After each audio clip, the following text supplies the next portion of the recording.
项博士可是。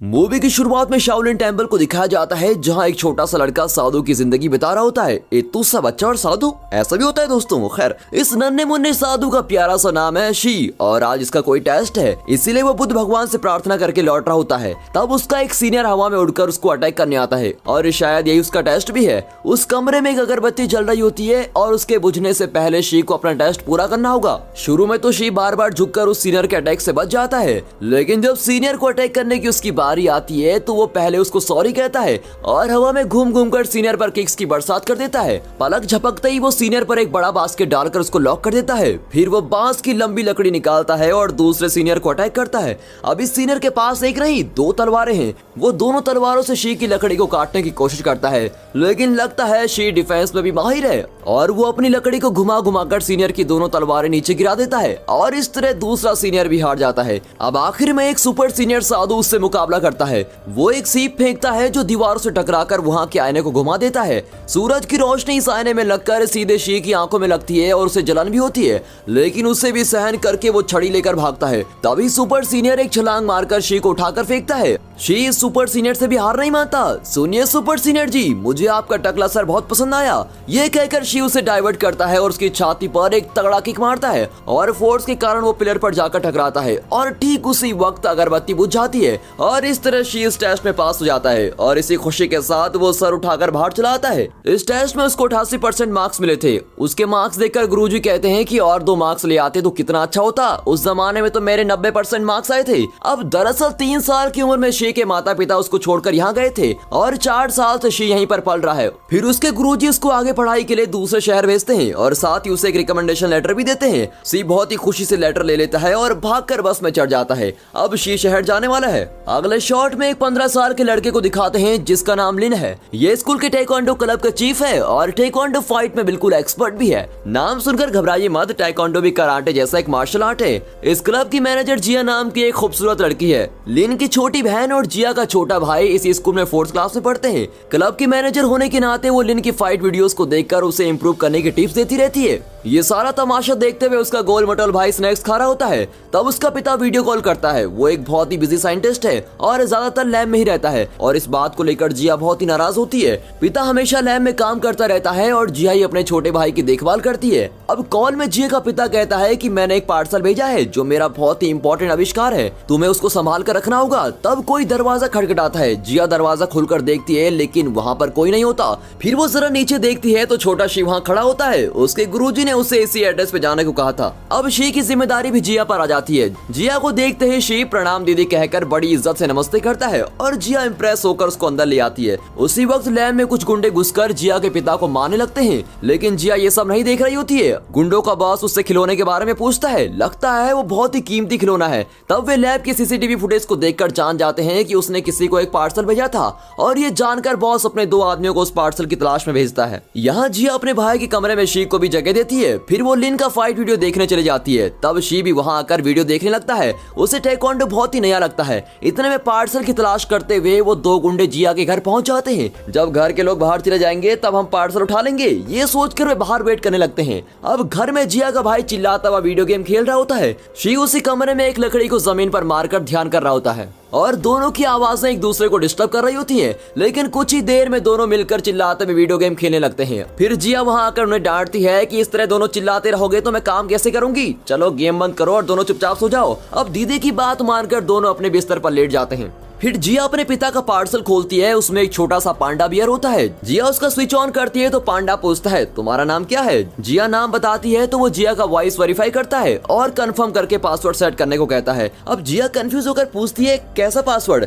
लेकिन पांडा इसे ही पासवर्ड समझकर सेट कर देता है। जिया के पिता ने एलेक्सा जैसी एक एडवांस टेक्नोलॉजी इसमें सेट की होती है जो सिर्फ जिया की आवाज से ही चल सकती है। अब इतना ही नहीं, उसके पिता ने पांडा में जिया की माँ की आवाज सेट की होती है। जिया की माँ कुछ साल पहले गुजर गई थी। पांडा को माँ की आवाज में बोलते देख जिया बहुत ही खुश हो जाती है और कहती है मॉम आई मिस यू। पांडा से जवाब आता है आई मिस यू टू जिया। अगली सुबह जिया दोनों बच्चों को तैयार करके स्कूल लेके जाती है। तब गुंडे उन्हें बाइनोकुलर से देख रहे होते हैं। पांडा बियर्ड जिया के बैग से कीचेन की तरह लटक रहा होता है। तब दोनों में से एक बेवकूफ गुंडा पांडा को चुराने जाता है। स्कूल के रास्ते में ये तीनों लिन और उसकी बहन से मिलते हैं। लिन जिया को लंच बैग देता है और बदले में जिया उसको फाइटिंग के टिप्स देती है कि तुम्हें इस तरह डिफेंस करना चाहिए, ऐसे मूव करने चाहिए वगैरह वगैरह। अब सच तो यह है कि जिया को लिन पर क्रश है और बड़े प्यार से उससे बातें करती है। फिर वो शी को उससे इंट्रोड्यूस करवाती है। तब वो गुंडा धीरे से आकर पांडा को चुरा ले जाता है, लेकिन शी उसको देख लेता है और लगातार कई समरसॉल्ट्स करके उसको मार गिराता है। और ये देखकर लिन को शी के अंदर का फाइटर नजर आता है। फिर वो उस गुंडे को एक तगड़ा किक मारता है और पीछे से शी उस पर अटैक करता है। अब इस तरह दोनों तरफ से मार खाकर वो बेवकूफ नीचे गिर जाता है। डर के मारे वो लिन को पांडा तो दे देता है, लेकिन चालाकी से उसे खींचकर भाग जाता है। अब शी और लिन उसको चेज करते हैं और बिल्डिंग पर जंप करके दोनों तरफ से लॉक कर देते हैं। अब इनसे बचने के लिए वो नीचे कूद जाता है और जिया उसे एक कचड़े के ड्रम में फेंक देती है। जिया का भाई उससे पांडा छीन लेता है और ड्रम को सड़क पर लुढ़का देता है। गुंडा इन लोगों से कहता है कि पूरा परिवार लड़ाकों से भरा हुआ है तो हम गुंडे अपना धंधा बंद कर दे क्या, और ये कहकर वो भाग जाता है। अब अपना पांडा वापस लेकर जिया बहुत ही खुश हो जाती है। अब शी अपनी क्लास में जाता है और टीचर स्टूडेंट से कहती है कि ये शी है और ये मामूली स्टूडेंट नहीं है बल्कि शाओलिन टेंपल का एक साधु है। और ये जानकर स्टूडेंट उससे सवाल करने लगते हैं कि क्या तुम बॉक्सिंग जानते हो या फिर कुंफू जानते हो, क्या तुम भविष्य में शादी करोगे, ऐसे ऐसे सवाल करके उसको कंफ्यूज कर देते हैं। उसी शाम को पीटी पीरियड में शी स्कूल ग्राउंड में होता है। अब इस स्कूल में हर साल बच्चों का फिजिकल फिटनेस चेक किया जाता है। जो इसमें पास होगा वही दूसरा एग्जाम दे पाएगा। अब यहाँ पॉज करके सोचिए कि क्या हमारी एजुकेशन सिस्टम भी ऐसी होनी चाहिए। स्कूल में सिर्फ पढ़ाई और मार्क्स पर फोकस करने के बजाय अगर बच्चों की शारीरिक और मानसिक सेहत पर ज्यादा ध्यान दिया जाए तो वे अपनी पूरी काबिलियत के अनुसार अच्छा परफॉर्म कर सकते हैं। क्या आप भी ऐसा मानते हो? अपना ओपिनियन कमेंट्स में हमारे साथ जरूर शेयर कीजिए। अब कहानी में आगे बढ़ते हैं।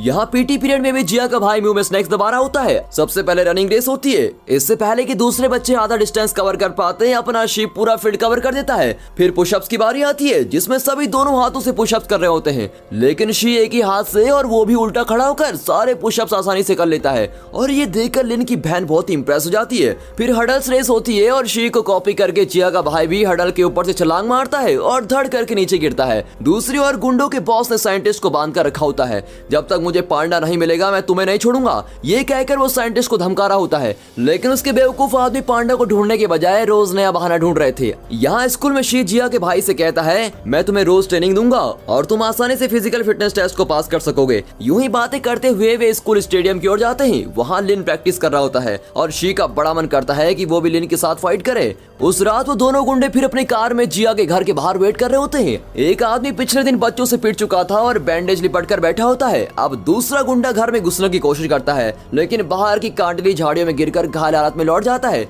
घर में शी ली का फाइटिंग मेथड प्रैक्टिस कर रहा होता है। तभी दोनों जोकर गुंडे अंदर आते हैं। उन्हें आते देख शी छुप जाता है और चीजें उधर उधर फेंक कर उनको कंफ्यूज करता है। फिर बाहर निकालकर उनके मुंह और पेट पर बारंबार किक करता है। आवाज सुनकर जिया नीचे आती है और दोनों गुंडे वहाँ पड़ा हुआ कोई पुराना पांडा उठाकर भाग जाते हैं। अब जिया के आते ही शी कहता है दीदी यहाँ वो चोर आए थे लेकिन मैंने अकेले उन्हें मारकर भगा दिया। अब जिया उसकी बात को मजाक समझकर कहती है बहुत कहानी हो चुकी है, चल अब सो जा, और ये कहकर वो ऊपर चले जाती है। यहाँ गुंडों का बॉस टेंशन में होता है क्योंकि ये दोनों गधे जो खिलौना लाए थे वो बिल्कुल नकली था।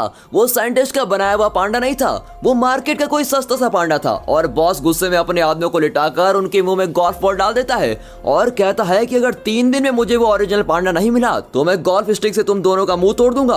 अब दोनों आदमी फिर से पांडा को ढूंढने निकलते हैं। अगले दिन शाम को शी स्कूल यूनिफॉर्म पहनकर स्टेडियम में बैठा होता है। तब ली की बहन कहती है यार मुझे बड़े होने से बहुत डर लगता है, बड़ी होकर मैं भी उस दीदी की तरह बदसूरत हो गई तो। अब ये कहते हुए वो 2 लड़कियों की तरफ इशारा करती है। सच में वे दोनों वही गुंडे हैं जो पांडा चुराने की कोशिश कर रहे थे। शी भी उन्हें पहचान नहीं पाता। सभी लोग लिन की फाइटिंग एंजॉय कर रहे होते हैं। लिन की बहन बहुत ही शो ऑफ करती है कि मेरे भाई को कोई नहीं हरा सकता, अगर किसी में हिम्मत है तो वो उससे लड़कर दिखाए। फिर वो शी को चैलेंज करती है कि तुम तो कुंफू में माहिर हो ना, मेरे भाई से लड़ोगे, और लिन भी चैलेंज के लिए मान जाता है। अब लिन और शी के बीच लड़ाई शुरू हो जाती है। सारे बच्चे एक दूसरे को धक्का देकर फाइट देखने के लिए आगे आते हैं, लेकिन लड़कियों के भेष में लास्ट रो में बैठे हुए गुंडे जिया के बैग को घूर रहे होते हैं और इसी बीच शी और लिन के बीच शानदार लड़ाई चल रही होती है। तब दोनों गुंडे पांडा को बैग से अलग करने की कोशिश करते हैं और शी और लिन फाइटिंग में एकदम बराबर के खिलाड़ी होते हैं और मैदान में दोनों अपनी काबिलियत दिखा रहे होते हैं। इस वजह से हार और जीत के बजाय मैच ड्रॉ हो जाता है। तब संयोग से जी का भाई उन गुंडों को देख लेता है और जोर से चिल्लाता है और दोनों गुंडे अपनी विग उतार कर पांडा को लेकर वहाँ से भाग जाते हैं। वहाँ की सारे बच्चे उन दोनों का पीछा करते हैं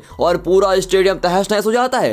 एन वक्त पर पीटी सर वहां आकर सबको डांटने लगता है और उसी गैप में वो दोनों गुंडे भाग जाते हैं। अगले दिन पीटी सर की मदद लेकर जिया उन गुंडों पर पुलिस कंप्लेंट दर्ज करवाती है कि उन लोगों ने उसका कीमती खिलौना चुरा दिया है। अब शी की क्लास टीचर उससे कहती है, देखो बेटा, माना कि तुम कुंफू जानते हो, लेकिन इसका मतलब ये नहीं कि तुम हमेशा लड़ाई करते रहो। और टीचर की ऐसी वार्निंग को सुनकर शी जरा गिल्टी फील करने लगता है और सोचता है कि अगर मैंने उस वक्त लड़ाई नहीं की होती तो पांडा कहीं नहीं जाता। इस तरह वो मायूस होकर क्लास की बेंचेस के पीछे जाकर बैठ जाता है। तब उसके साथी उसको दिलासा देते हैं। जिया कहती है, शी तुम फिक्र मत करो, हम सब मिलकर उस पांडा को ढूंढ निकालेंगे। तब जाकर बेचारा शी का चेहरा थोड़ा खिल जाता है और वो अपने चारों साथियों के साथ मिलकर स्टेडियम को साफ करने लगता है। अब इसी बीच गुंडों का गैंग अपना दूसरा प्लान तैयार करता है। यहाँ लिन शी को टाइकोंडो आर्ट सिखाने लगता है और उसी वक्त वहाँ गुंडों का बॉस पांडा से पेन ड्राइव बाहर निकालता है। फिर उस पेन ड्राइव का एक सॉफ्टवेयर अपने कंप्यूटर में कॉपी करता है और इसे एक सॉफ्टवेयर की कीमत लगभग 100 करोड़ होती है। सॉफ्टवेयर 100% डाउनलोड तो हो जाता है, लेकिन अब पासवर्ड के बिना उसको खोल नहीं पाता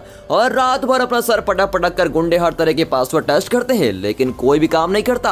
अब सुबह होने लगती है लेकिन उनको करेक्ट पासवर्ड नहीं मिलता।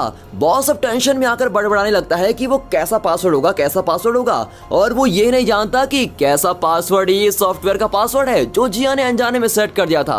अब टेंशन में वो साइंटिस्ट को पीटने लगता है और पूछता है, बताओ कि इसमें तुमने किसकी आवाज से पासवर्ड सेट किया है? उस आवाज के बिना सॉफ्टवेयर नहीं खुलेगा, बता दो वरना लेने के देने पड़ जाएंगे। लेकिन साइंटिस्ट अपना मुंह नहीं खोलता। तब साइंटिस्ट को उसकी बेटी जिया का वॉइस मैसेज आता है कि पापा आज रात मेरी बर्थडे पार्टी है, कम से कम आज तो घर आ जाइए। अब बॉस कहता है कि मुझे लगता है तुमने अपनी बेटी के वॉइस में ही पासवर्ड सेट किया होगा, तुम्हारे बदले मैं तुम्हारी बेटी की पार्टी में चला जाऊंगा। और ये कहकर वो साइंटिस्ट के फोन से जिया को मैसेज करता है कि जरूर आऊंगा बेटी। फिर वो फोन लेकर निकल जाता है। यहाँ जिया के साथ ही उसके लिए गिफ्ट खरीद रहे होते हैं। तब लिन की नजर पांडा वाली की चेन्स पर पड़ती है जो उसे जिया के खोए हुए पांडा की याद दिलाते हैं। घर में जिया पार्टी की तैयारी कर रही होती है। तब उसे उसके पिता का मैसेज आता है कि बाहर आओ, तुम्हारे लिए एक सरप्राइज गिफ्ट है। और वो खुशी खुशी बाहर आती है, लेकिन गुंडे उसको किडनैप कर लेते हैं। अब एन वक्त पर उसके साथ ही आ जाते हैं और उसके पीछे भागते हैं। एक टकला गुंडा उन्हें मारता है और गाड़ी लेकर वहाँ से निकल जाता है। शी और लिन साइकिल में उस गाड़ी का पीछा करते हैं और जिया का भाई भी उनके पीछे हाँफता हुआ भाग रहा होता है। ली की बहन पुलिस को कॉल करके बताती है कि गुंडे मेरे दोस्त की दीदी को उठा ले गए हैं। उसके अलावा अब जिया के बाकी साथी साइंटिस्ट की लैब में पहुंच जाते हैं। वहाँ बॉस से कीमती सॉफ्टवेयर खरीदने के लिए एक व्यापारी आया होता है। तब गुंडे जिया को वहाँ ले आते हैं और डर के मारे वो चिल्लाने लगती है। उसकी गर्दन पर चाकू रखकर बॉस उसको धमकाता है कि चुपचाप अपनी आवाज में सॉफ्टवेयर का पासवर्ड बोल दे। लेकिन जिया कहती है, मैं नहीं जानती, मुझे नहीं पता कि वो कैसा पासवर्ड है और कैसा पासवर्ड। ये दोनों शब्द उसकी आवाज में सुनकर सॉफ्टवेयर अनलॉक हो जाता है। तब जाकर सबको पता चलता है कि कैसा पासवर्ड ही पासवर्ड है। इस बेकार से पासवर्ड के लिए लोग रात भर सर पटक रहे थे। अब जिया का भाई पुलिस को फिर से फोन करके इन गुंडों की लोकेशन बताता है। तब एक गुंडा मूत्र विसर्जन करने उस तरफ जाता है और लिन एक किक में उसको फ्लैट कर देता है। दूसरी ओर शी एक गुंडे को मार गिराता है। तब जिया का भाई छुपते छुपाते अंदर घुसता है और बॉस उस सॉफ्टवेयर को बेचने की तैयारी कर रहा होता है। तब टकला और गुंडा आदमी बाहर निकलता है और उसे अटैक करने के लिए लिन तैयार खड़ा होता है। जिया का भाई अंदर जाकर एक बहुत ही स्मार्ट काम करता है। सॉफ्टवेयर खरीदने के लिए व्यापारी ने कंप्यूटर में बॉस का नाम और अकाउंट नंबर सेट कर दिया होता है और उसे पैसे ट्रांसफर करने वाला होता है। तभी जिया का भाई दबे पांव वहां जाकर बॉस के अकाउंट नंबर की जगह एक अनाथ आश्रम का अकाउंट नंबर डाल देता है। लेकिन इस बात से अनजान व्यापारी एंटर प्रेस कर देता है और पूरे पैसे आश्रम में चले जाते हैं, पूरे 100 करोड़। बॉस अब टेंशन में हो जाता है कि अरे माल अब तक क्यों नहीं ट्रांसफर हुआ। इतने में वो जिया के भाई को देख लेते हैं और उसके कान खींचकर लेके आते हैं। तभी शी आगे के दरवाजे से अंदर आता है और व्यापारी के बॉडीगार्ड्स को मार मार कर फ्लैट कर देता है। इसी बीच जिया और उसका भाई अपने पापा के हाथ खोल देते हैं। इन सब के बीच व्यापारी उस सॉफ्टवेयर को किसी भी तरह चुराने की कोशिश करता है और पैसे ट्रांसफर न होने की वजह से बॉस व्यापारी के आदमियों से भिड़ जाता है। वे कहते हैं, पर हमने तो पैसे भेज दिए हैं। बॉस चिल्लाता है कि पैसे मेरे अकाउंट में नहीं है, तुम 100 करोड़ का चूना लगाओगे मुझे। ये कहकर वो उनसे लड़ने लगता है। अब व्यापारी के गार्ड्स बॉस को अटैक करने लगते हैं। उनसे बचकर बॉस पेन ड्राइव को एक पेटी में लेकर भाग जाता है और शी उसको चेस करता हुआ बाहर आता है। वहाँ वो टकला गुंडा लिन को उठाकर पटक देता है और इन्हें अटैक करने के लिए बिल्कुल तैयार खड़ा होता है। इतने में लिन और शी मिलकर उसको अटैक करते हैं। यहाँ साइंटिस्ट जिया और उसका भाई बॉस को चेस करते हैं और एक जगह वो लॉक हो जाता है। फिर तीनों मिलकर उसको खूब पीटते हैं। टकला गुंडा शी और लिन से लड़ रहा होता है और शी हवा में उड़कर बैक शॉट में उसको एक किक मारता है। लिन भी छलांग मारकर अपने दोनों पैरों से उस गुंडे का गला घोंटता है है और बस स्पॉट पर ही फ्लड हो जाता है। अब हमेशा की तरह पुलिस रेड में पहुंचती है और बॉस और व्यापारी दोनों की टीम को अरेस्ट करके लेके जाती है। साइंटिस्ट का आविष्कार फिर उसी के पास लौट जाता है और पूरी फैमिली एक हो जाती है। अब इस आविष्कार की रक्षा करने के लिए वो सभी बच्चों को डिनर पार्टी देता है और बच्चों से प्रॉमिस करता है कि अब मैं काम के नाम पर तुम लोगों से अलग नहीं रहूंगा, तुम लोगों के साथ ज्यादा टाइम बिताऊंगा। अगले शॉट में स्कूल का एनुअल डे फंक्शन होता है जिसमें बच्चों को प्राइज दिए जाते हैं और फिर वीरता का पुरस्कार शिव और जिया के भाई को दिया जाता है जिन्होंने गुंडों का हिम्मत से सामना किया और पुलिस के हवाले कर दिया। इतना ही नहीं, प्रिंसिपल उन्हें इस बात की शाबाशी देता है कि उन्होंने दूसरे स्टूडेंट को भी मार्शल आर्ट सिखाया। फिर लिन को दिखाते हैं जो नेशनल लेवल टाइकोंडो कंपटीशन में हिस्सा ले रहा है। जिया, शिव और उसके साथी उसको चीयर कर रहे होते हैं। लिन की शानदार परफॉर्मेंस के कारण वो कंपटीशन जीत जाता है और इसी के साथ दोस्तों ये मूवी यहाँ पर खत्म होती है। तो दोस्तों इस वीडियो को एक लाइक और चैनल को सब्सक्राइब जरूर कीजिए। आपके कमेंट्स भी हमारे लिए बेहद जरूरी हैं, तो जरूर कीजिए और हाँ, साथ ही अपने फ्रेंड सर्कल में इस वीडियो को शेयर जरूर कीजिए। And finally thanks for watching.